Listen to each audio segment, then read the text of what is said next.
You see this video you are seeing now? This video you are watching. This is Gabonese president, the president of the Republic of Gabon, an African country in Central Africa. His name is Ali Bongo Ondimba. You see this man, as president of the country of Gabon, he is almost, with due respect to him, incapacitated. He cannot move. He can barely move. But you see, they are bundling him and dragging him and pulling him. So I ask myself, what does this man want being president of a country? Now, hold on a bit. Let's look at the country of Gabon. Gabon is a country in the central coast of Africa. Great country. Gabon has 84.7 literacy rate as compared to other countries in this world.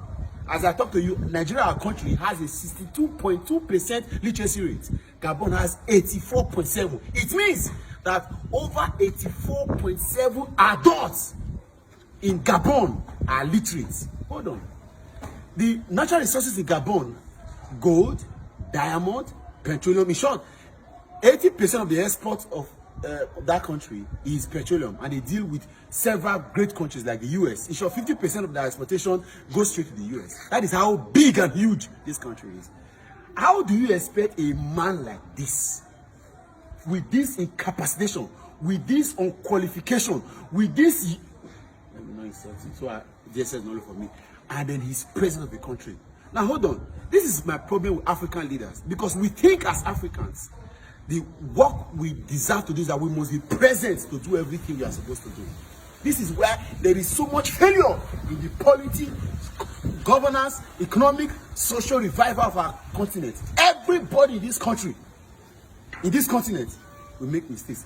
Listen, if I were this man as president of Gabon, I would delegate people to do certain assignment for me.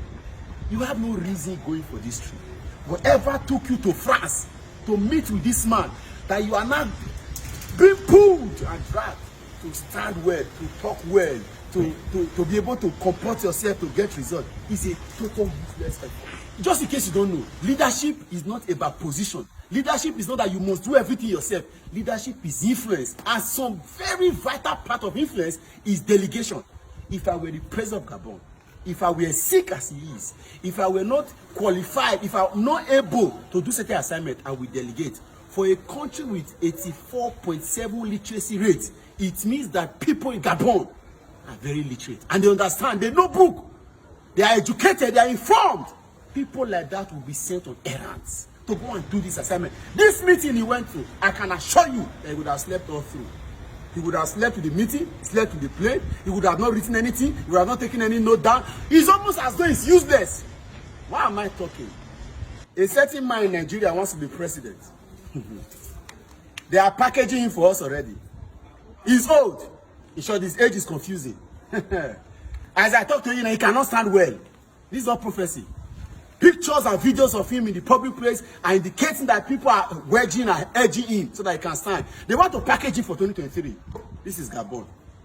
As blessed as this nation, that is who is their president. And this is why I keep wondering in Africa, why generals are on the bench and recruits are on the pulpit or on the stage, are on the podiums. Why? Why is it that the worst of us are in the leadership of affairs of this continent? Why? Go and check every country in Africa. It is the worst people that are president. It is the worst people that are governors. No matter what you think your president or governor is doing now, he's still the worst, because Africans are genius. Our ingenuity, our enterprise, our smartness. But our leaders continue to embarrass us. How can a country of several millions of persons, this is the man they have chosen to be president, and as I talk to you, he's not ready to leave. Yet, if a president is incapacitated, how do you expect the economy to flourish? How do you expect the country to prosper? I leave this for you. If this is what you want, if this is what Gabon is facing, is this what we want Nigeria in 2023? We are not even debating whether or not it should be northerner or easterner or westerner or southerner. We are debating how do we want to put people that are not physically fit for assignments. The role of presidents, they are very tangible ones. They are very, very, very serious things. I feel like give it to idiots. I'm done.